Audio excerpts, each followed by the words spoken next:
This is Rob Table for Boxing Social in association with Betfred. Delighted to be joined by former British European Super Featherweight Champion Martin J. Ward. We're here in Essex at the Matchroom Gym. How are you, Martin? I'm very well, thank you. How are you? I'm very well, thank you. Very well. Did you have a good Christmas? Yeah, good Christmas, yeah. Grinding out in the gym over Christmas.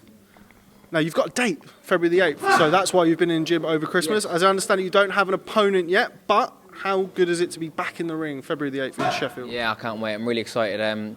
We was originally scheduled to fight Miami January 30th, and it's been rescheduled for Feb 8th in Sheffield.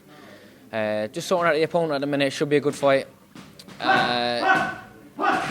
World ranked opponent, and it'll push me on on the right path to get a world title shot this year. If people can hear that in the background, that's Ben Hall destroying the bag behind you, but we'll be able to get through the interview, no problem. Every time I speak to you, every time I speak to Eddie, it's always big fight. We need a big fight for Martin J. Ward. I need a big fight. You've had the European, you've had the British title. It's got to be a big fight sometime soon in 2020, right? Yes, it's a bit frustrating in the last year. I've been in the gym all year round working, and we've had a few fights been mentioned to us and been right up for it, and had the camps and stuff, and then they've not materialised. So, but this year it's going to happen. The big fight is going to happen. I know it is.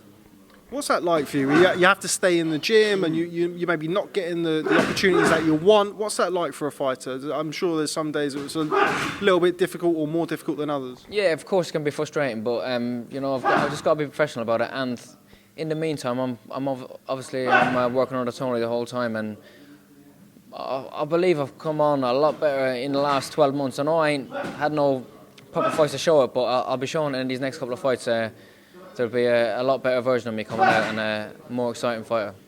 Having that time out of the ring, does that give you a little bit of time to kind of work on your craft a little bit more, perfect things that maybe you don't get to do when you're in camp? Yeah, of course, yeah, it does. And my weight's been really good all year. I've been not dieting, but I've been eating well, and I've been living a good life in the gym and working on a lot more of my boxing skills and fighting skills and settling down more and putting different combos together, working on different shots. It's not about like losing weight and stuff. There's more into it now, and I really think I'm going to show a lot better version of it in this next fight. Fight that's been mentioned for you, well, there's been a number of fights been mentioned for you, but one in particular has been Tevin Farmer. Obviously, he's got a fight coming up against Jojo Diaz. How do you see that fight going? I think it'll be a good fight. I'm not really too sure, to be honest, how it'll go. I've seen a bit of Joseph Diaz. He's a good fighter. He's a good, solid fighter. I'd lean towards Tevin Farmer. He's a slick operator, but Diaz can bang. And if Farmer keeps on trying to do the shoulder roll a bit too much and stuff, he can get caught for one and could be all over. You never know.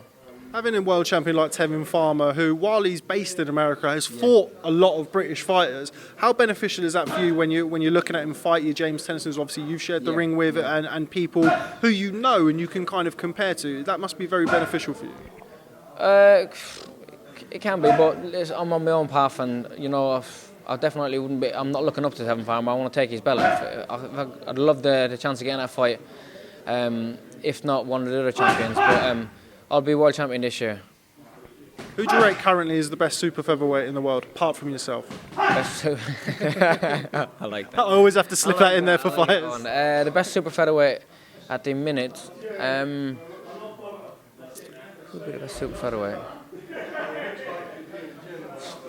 Don't know if the Mexican Burchell would be number one.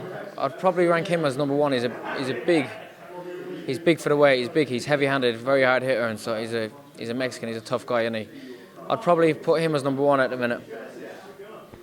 Talk about him potentially fighting Oscar Valdez at some point this year. That seems to be. That'd be a great fight. If that does happen, it seems to be a cracking fight. Yeah, that'd be a great fight, a good, exciting fight. But I think he'd beat Valdez, personally myself.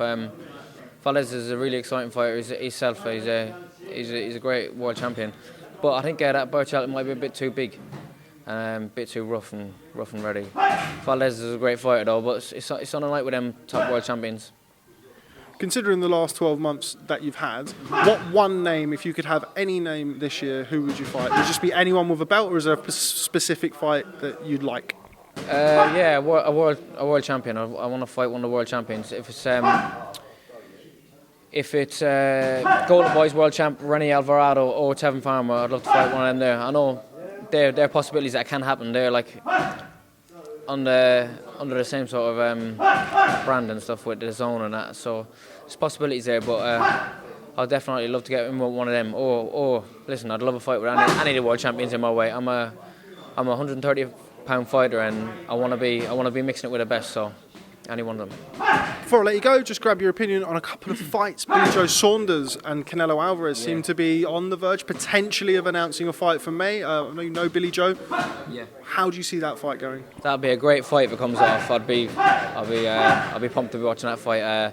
Billy Joe's got all the skill in the world, and if anybody can do Canelo-Alvarez, it is Billy Joe. He's a slick motherfucker. He's very slippery, and he needs something big like this here to bring them big performances out of him.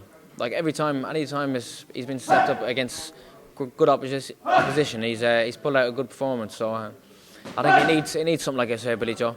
Be great to see him in there. Sorry, Ben Hall is very loud. Martin J. Ward, thanks very much for speaking to Boxing Social. Good to see you looking well. Hopefully you get yourself a nice big fight in 2020. Thank you very much, guys. Cheers. Nice one.